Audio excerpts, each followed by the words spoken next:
그래서 공이라는 것을 이렇게 제가 두 낱말로, 이건 뭐 이제 성리학의 용어이고, 성리학에 좀 낯선 분들은 이런 말들을 전혀 들어보지 못했을 텐데요. 굉장히 중요한 이제 정치 원리였습니다. 무편무당, 불편부당이라고도 우리가 쓰는데요. 무편무당 무슨 뜻이냐면, 자, 나란 일을 하는 사람은, 공사를 하는 사람은, 공의 영역은 어? 어느 한쪽으로 치우치면 안 된다는 겁니다. 한쪽으로 치우치지 않으려면은 가장 중요한 게 뭐냐면 무리 짓지 말아야 된다는 거. 너무 중요한 원리잖아요. 우리 내가 아는 사람 먼저 주고, 우리 집안부터 먼저 챙기고, 이러면 공이 안 되는 거죠. 그러니까 한쪽으로 치우치지 않는다는 것은 무리 짓지 않는다는 것입니다. 그래서 나라에 속한 모두의 것은 언제나 모두에게 이제 평분, 고루 두루 함께 나누어 주어야 한다. 이것이 무편무당의 뜻입니다. 두 번째는 이제 왕도탕탕이라는 것이, 왕도하면 이제 왕의 정치 이런 걸 얘기하는 거겠죠. 다스리는 길을 가는 사람은 어떻게 가야 되느냐? 물길처럼 가야 되는, 물길이 어떻게 흘러갑니까? 낮은 곳으로 흘러가죠. 한쪽으로 가지 않잖아요. 자, 물이라는 것은 언제나 낮은 곳으로 흐르는 특성을 갖고 있습니다. 이걸 한마디로 말하면 낮은 곳 백성들을 얘기하는데, 약자들에게 혜택이 돌아갈 수 있도록 해야 된다. 이게 두로 나누는데, 고루 나누는 건 분명히 이바지한 사람에 따라서, 이바지의 크기에 따라서 나누는 거였습니다. 근데 아무것도 이바지할 수 없는, 능력이 없는 사람들은 어떻게 하나요? 아무것도 몫을 가질 수가 없겠죠. 이런 사람들까지도 혜택을 입을 수 있도록 해야 된다. 복지국가네요. 이것이 두루 나눔의 뜻이었습니다. 왕도탕탕. 그러니까 공에는 이 두 가지 뜻이 모두 들어가 있더라.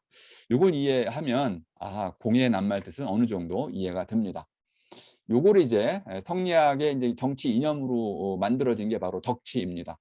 그러니까 덕치라는 것은 공의 세계를 하나의 정치와 도덕의 이념으로 승화시킨 것입니다. 덕치란 말을 많이 얘기하는데 대단히 어려운 말이지만 아주 쉽기도 합니다. 덕치의 핵심은 뭐냐면 베풀라는 겁니다. 베풀다라는 것은 우리가 이제 가을거지를 하게 되잖아요. 그럼 별을 베는데 가을거지해서 거두어 드리는 거죠. 거두어 드린 것 가운데서 내 몫을 남겨놓고 다른 사람에게 그것을 돌려주는 것, 이것이 베품입니다. 아주 쉬운 개념이네요. 내가 쓸 만큼 쓰고 남는 것이 있으면 필요한 사람에게 나누어 주라. 공의 핵심 개념이네요. 베푸는데 이건 거저 주라는 뜻이네요. 그러니까 고루 나눔보다는 두루 나눔에 좀 더 방점이 찍혀 있습니다.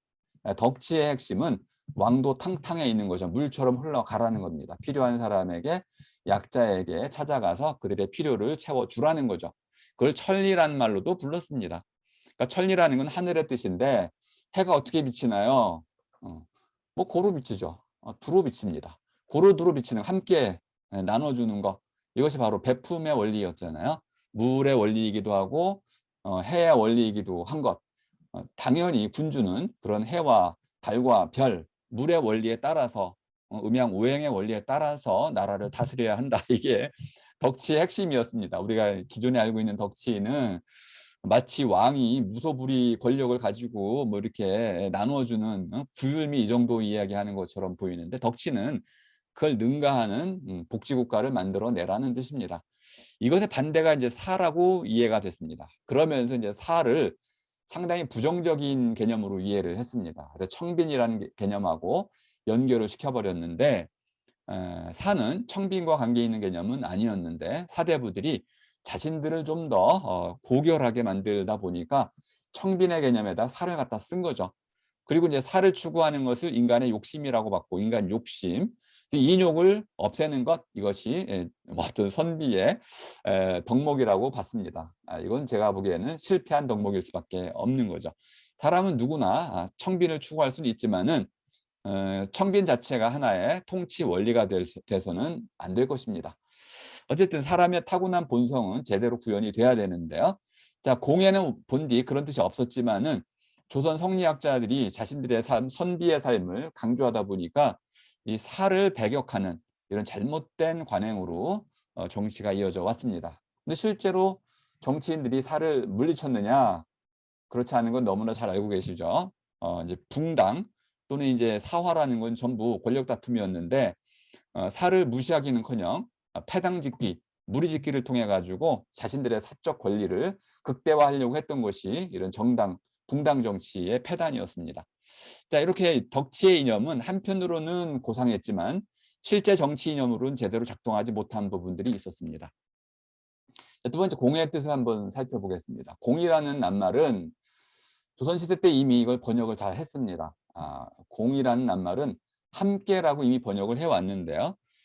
그 낱말 뜻은 그렇게 어렵지는 않습니다. 공이란 이 한자 낱말은 이제 신에게 제사를 올릴 때 제사 얘기가 굉장히 많이 나오죠, 한자에는. 왜 그러냐면 한국의 성리학은 이제 우리 유불선이라고 하는, 보통 이제 그 현묘지도라고 말할 때 신라 때라든지 고구려라 동맹이라든지 이런 데서 주로 이렇게 모셨던 그러한 제사는 조상신이 아니었습니다. 천신이었습니다. 천신. 근데 이제 불교, 아니 뭐 이제 중국의 경우에는 거의 조상신들을 숭배했어요. 그럼 조상신들은 주로 제례를 통해 가지고 이제 보통 이제 숭배를 했는데, 그때 쓰이는 말들이 굉장히 중요한 낱말들이 많아 가지고 한자에는 아직도 제사와 관련된 낱말들이 아마 핵심 낱말들로 많이 자리매김해 있습니다. 그래서 이 한자의 낱말을 이야기해서는 조상신 숭배 사상을 조금 이해할 필요가 있는데요. 자, 조상을 잘 섬기면은 살아있는 현 세대들이 복을 받는다였습니다. 그러니까 복이라는 것은 지난번 잠깐 악을 설명할 때 말씀드렸죠. 오래 사는 거, 부자로 사는 거 등등 이런 거였잖아요. 건강하게 사는 거. 그럼 이런 부자로 사는 거, 건강하게 사는 너무나 소중하다 보니까 조상신을 잘 섬기면 이런 것을 얻을 수 있다라고 봤기 때문에 제사를 굉장히 강조했던 것입니다. 그런데 이제 조선 시대로 넘어오면서부터는 성리학에 통해서 이제 그 주자 가례 같은 것이 받아들여지긴 했는데, 상당히 검소한 조상 숭배가 아니라 이제는 예라는 관점에서만 이제 제사가 이제 이해가 됐습니다. 일종의 숭배 개념은 빠지고 이제 예라는 제례라는 관점에서 접근을 했는데, 그것이 어쨌든 예라는 관점으로 받아들여지긴 했지만 어느 순간부터는 숭배 개념으로까지 연결이 돼 가지고 지금 한국의 이제 제사 문화는 예인지 숭배인지 이게 좀 헷갈리는 상태가 좀 됐는데, 이 두 가지가 함께 섞여 있습니다. 자, 공이라는 개념은 그러니까 얼마나 경건한 거였겠습니까? 이제 오복을 빌 수 있고 오복을 가져다 주는 조상 신에게 제사를 지내 가지고 복을 받는 과정이기 때문에 이게 막 불경건하거나 이러면은 오히려 인제 화를 당하니까 굉장히 경건하게 이제 치러야 되는 의식이었습니다. 그러니까 모여살이 공동체 전체에서 집안도 말할 것도 없고 마을 단위, 국가 단위에서도 마찬가지였습니다. 그래서 이 제례라는 것은 아주 중요한 의식이었다, 이렇게 이해해 보시면 되겠고요. 이 제례 의식은 모두가 함께하는 겁니다. 빠져서는 안 되죠. 거기 빠지면 우리가 아니란 뜻이고 이방인이란 뜻이고 같이 살 수 없다는 뜻으로 이해가 됩니다. 그러니까 제례라는 것은 그만큼 공동체의 어떤 사리에서는 가장 핵심적인 요소였다, 이렇게 이해를 해 두시면 공이라는 낱말의 뜻의 무게를 우리가 한번 가늠해 볼 수 있습니다. 자, 이 낱말은 일본 말에서는 이렇게 여러 가지로 쓰였습니다. 동시에란 뜻도 있다는 걸 한번 염두에 두시면 좋겠습니다. 자, 공공이란 이 낱말은 번역어로 만들어진 낱말입니다. 원래는 따로따로 떨어져서 쓰이던 낱말이 일본에서 이제 사회와 정부를 함께 나타내는 퍼블릭의 용어를, 퍼블릭이라는 낱말을 번역하기 위해서 만들어낸 번역어였습니다. 그래서 공은 정부를 뜻하는 말로, 그다음에 이 함께 공은 시민사회를 뜻하는 걸로 이해가 됐습니다. 자, 공이라는 것은 한국에서는 이제 공유서울 때문에 많이 알려졌고 공유경제란 말로도 많이 알려져 있습니다. 이제 공유경제할 때 잉글리시로 보면 쉐어를 쓴다는 것을 명심해 두셔야 됩니다. 공유경제는 쉐어 이카노미입니다. 쉐어라는 것은 함께 나눈다는 뜻입니다. 공유는 함께 갖는다는 뜻입니다. 자, 공유는 함께 갖는다는 뜻이기 때문에 쉐어 이코노미의 번역어로서는 완전히 틀린 겁니다. 함께 갖는 것이 아니고 소유자는 이미 정해져 있고 그 소유자의 동의를 얻어 가지고 그 사람과 그 사람이 소유한 거 가지고 있는 것을 함께 나누어 쓰는 것. 그게 함께 나눔이지 함께 가짐이 아닙니다. 근데 이걸 공유 경제라고 쓰는 바람에 우리 한국에서는 도대체 이것이 어떤 경제 시스템을 말하는 것인지 자체가 낱말에서는 헷갈릴 수밖에 없게 번역이 됐습니다. 잘못 번역이 됐기 때문에 그렇습니다. 자, 서울시에서도 이게 문제가 많이 제기가 됐었는데 저도 이제 문제 제기를 많이 했었습니다. 공유 서울 잘못됐다. 이거는 아예 잘못된 번역이기 때문에 바꿔야 된다. 저는 이제 두 가지를 제안했는데 함께 서울, 나눔 서울. 그런데 나눔 서울은 왠지 좀 격이 떨어진다고 사람들이 느꼈는지 함께 서울로 좀 바꿨습니다. 어쨌든 반쪽의 성공이라고 좀 보는데 함께 서울도 사실 맞지는 않습니다. 나눔 서울이 좀 맞는 말이고요. 어쨌든 이 나눔 서울이라는 게 뭐냐면 저마다 개인이 가진 것을 다른 사람들과 나누어 쓰는 것을 이야기합니다. 그러면 이제 우리 모두가 주체입니다. 우리 모두가 서울에 속한 모든 것을 서로 함께 나누자라는 뜻이 되겠습니다. 그래서 나눔이 핵심이지만 공이 핵심이 나눔이라고 말씀드렸잖아요. 근데 이것이 주체 개념으로 바뀌어서 함께 서울로 자리매김된 것도 그렇게 잘못된 건 아니다라고 생각을 합니다. 자, 함께라는 것은 그런데 우리말로 보니까 아주 독특한 뜻을 갖고 있습니다. 이게 한 아래아를 찍어서 발음을 모르겠습니다. 이게 한 끼라고 할 수 있는데 우리가 이제 밥 한 끼 할 때 한 끼가 있잖아요. 끼 때를 나타내는 말이기도 하고 그런데 이 하나라는 낱말 하나의 뜻을 갖고 있는 한 하고 때를 뜻하는 낱말이 결합돼 가지고 한 끼라는 말이 만들어졌습니다. 한 끼 한 끼 하다가 이제 함께가 된 건데요. 자, 함께의 뜻이 뭐가 있느냐 이렇게 쑥 살펴보니까 하나의 종류와 관련해 가지고 비슷한 것들이 몇 가지가 있습니다. 아울러, 더불어, 같음 이런 것이 있습니다. 아울러, 더불어, 같음. 그다음에 함께는 때와 관련해 가지고는 그 범위가 문제가 됩니다. 때. 예를 들어 우리가 인제 혼자 있을 때가 있고 여럿이 함께 있을 때가 있는데 함께란 그럼 언제 생겨나는 걸까요? 혼자 있지 않을 때를 말하는 거죠. 함께 있을 때는 혼자 있지 않을 때 그럼 어떻게 있는 게 혼자 있지 않는 것인가? 여럿이 있을 때. 여럿이 어떻게 있어야 함께 있는 건가요? 한 공간에 그냥 마치 나란히 있기만 하면 되나요? 아니면 뭔가 어떤 일을 함께 일을 벌이고 있어야 되나요? 그러니까 뭔가 일을 하고 있어야겠죠. 우리로서 있을 때 이것이 바로 이제 함께의 때이고 범위가 된다 이렇게 말씀드릴 수 있겠고요. 자, 함께라는 것은 이렇게 좀 더 좀 온전히 그 뜻을 이제 밝혀보면 일단 중요한 게 다 같이라는 뜻이 들어가야 된다는 겁니다. 다 같이 그리고 따로따로 혼자 있지 않고 서로 더불어. 재미죠. 다 같이 서로 더불어. 그다음에 어우러져 있는 것, 우리가 되는 것이죠. 그러니까 함께라는 말을 쓸 때는 항상 이 세 가지 다 같이 있어야 되고 서로 더불어 있어야 되고 어우러져 있어야 되는 이 세 가지 조건들이 충족될 때 함께라는 뜻이 살아난다. 그렇지 않을 때는 덜 함께라고 말할 수 있습니다. 재미있죠. 더 함께도 있고 덜 함께도 있고 이렇게 할 수 있는데요. 어쨌든 자, 함께라는 것을 잘 생각해 보면 아울러라는 뜻과 좀 비슷하게 쓰일 수가 있습니다. 예를 하나 들어봤는데요. 홍길동은 지혜와 용기를 아울러 가진다 이렇게 얘기했을 때 아울러라는 것은 그 사람이 갖추고 있는 것들이 여러 가지가 있다는 겁니다. 한 가지, 두 가지, 세 가지, 네 가지, 다섯 가지 겹겹이 갖고 있는 것 이것이 이제 아울러이군요. 아울러는 여러 가지를 겹쳐서 갖고 있는 것 이것이 아울러입니다. 함께는 그런 뜻일까요?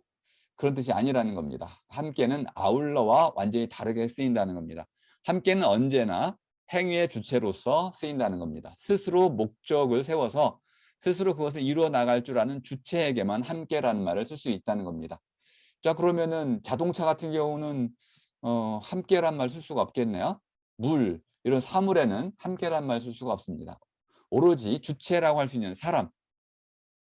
그럼 이제 개는 어떤가요? 개는 함께 혹시 산책할 수 있나요? 네, 저는 개는 함께로 묶일 수 있다고 봅니다. 예. 그다음에 이제 더불어 관련해서 보니까 더불어는 몸통과 딸림식으로 되어 있는 거다. 덧붙여 있는 거라는 뜻입니다. 그러니까 더불어와 함께 큰 차이점은 뭐냐면 더불어가 쓰일 때는 어떤 몸통 되는 것이 있고 그 몸통에 딸린 것이 있을 땐 더불어라고 쓸 수 있다는 겁니다. 반면에 함께가 쓰일 때는 이런 몸통 딸림의 관계가 있지 않을 때, 다 같이니까 서로 평등한 관계로 있을 때, 이때는 함께라는 말을 쓸 수 있겠다.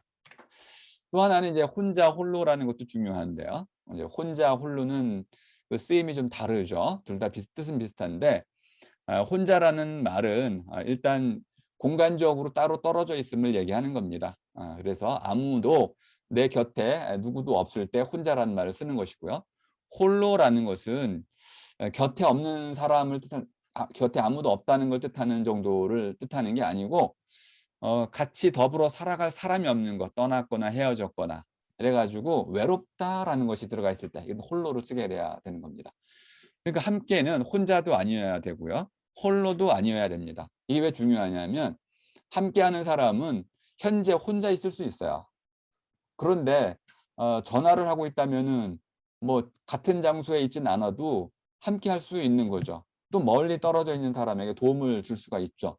이런 경우에는 혼자 있긴 하지만 홀로 있지는 않아요. 그래서 혼자와 홀로라는 개념을 잘 이해해 보면 함께라는 것은 이 두 가지를 통해 가지고 잘 규정해 줄 수 있다. 그래서 다 같이 무엇인가를 해 나가는 상태에 있는 것이 바로 함께다. 그래서 결국 함께는 우리가 되면 되는 겁니다. 우리라는 말을 제가 두 번째 강의 때 잘 설명을 드렸는데요. 자, 우리라는 건 기본적으로 운명 공동체라고 말씀을 드렸습니다. 자, 우리라는 것은 다 같이 한데 모여 살아가는 무리를 일컫습니다. 근데 이것이 무리와 다른 이유는 우리 안에는 낱낱의 나라고 하는 그 나가 허물어져 있지 않습니다. 오히려 그 낱낱의 나가 그 우리 가운데서 활짝 피어나고 있죠. 그 나와 우리는 반대 개념도 아니고요. 오히려 그 둘은 서로를 살리는, 서로 살림의 관계에 있는 낱말입니다. 내가 살아야 우리가 사는 것이고요. 우리가 살아야 내가 사는 것입니다. 우리와 나는 이런 서로 살림의 관계에 있는 말이다. 이렇게 이해해 보시면 함께 주체는 우리 모두가 되는 것이다. 그러니까 우리 모두가 되기 때문에 이 모두란 말 때문에 결국은 한 사람 한 사람, 하나하나가 바로 이 함께의 이 공의 주체가 돼야 된다. 아까 얘기한 공은 요 공이 아니고 네, 그이 공자였습니다. 네. 자, 함께라는 낱말이 쓰일 수 있는 조건은 기본적으로 지금까지 논의를 쭉 해보니까 한 사람보다는 많아야 되겠죠. 그 행위하는 사람이, 함께하는 사람은 혼자여서는 안 됩니다. 홀로여서는 안 됩니다. 적어도 한 사람보다는 많아야 될 테고요. 둘 이상 돼야 될 테고요. 또 우리라는 울타리로 모여야 됩니다. 뭐 같은 장소에만 있어서는 안 되고 우리가 되어야 하고 운명 공동체가 되어야 되고요. 운명 공동체로서 어떤 일을 다 같이 해야 하면서 서로 더불어 해야 됩니다. 역할이 있는 것이죠. 아버지는 아버지, 딸은 딸, 이런 식으로 가족이라는 하나의 공동체 안에서, 우리 안에서 저마다 역할이 있을 수 있습니다. 아버지가 둘일 수 있나요? 아무튼 뭐 그럴 수도 있습니다. 뭐 친아버지 또는 뭐 의붓 아버지, 뭐 작은 아버지, 여러 아버지들을 둘 수가 있는데요. 어쨌든 그럴 때는 이제 공동체가 규모가 더 커지는 거겠죠. 어쨌든 이렇게 해가지고 함께란 낱말을 쓸 수 있는 것들은 여러 가지 조건들이 있는데 그중에 마지막 것이 가장 중요합니다. 책임, 떠맡는 것이 있어야 된다. 그럼 이제 갓난아기는 뭘 떠맡나요? 이렇게 물어볼 수도 있는데요. 갓난아기는 미래를 떠맡는 것이겠죠. 우리의 미래, 우리 공동체의 미래를 갓난아기가 떠맡게 됨으로써 자, 모두가 어쨌든 이런 함께하는 모든 사람들은 그 저마다의 역할을 떠맡게 된다. 이렇게 해가지고 이제 함께라는 이 낱말을 통해 가지고 우리는 이제 함께 공자의 의미를 좀 설명을 해 봤는데요. 나중에 설명을 조금 더 반복을 하겠지만 공공성 할 때 이 성은 저도 고민을 많이 해 봤는데 결국 홍성민 교수님의 도움을 받아 가지고 이건 전미사 정도로 보시면 되겠습니다 해 가지고 네, 이제 동양학에서 얘기하는 그런 이제 어떤 성정, 이런 성정의 구분과는 다른 그냥 전미사 정도로 이해를 하겠습니다.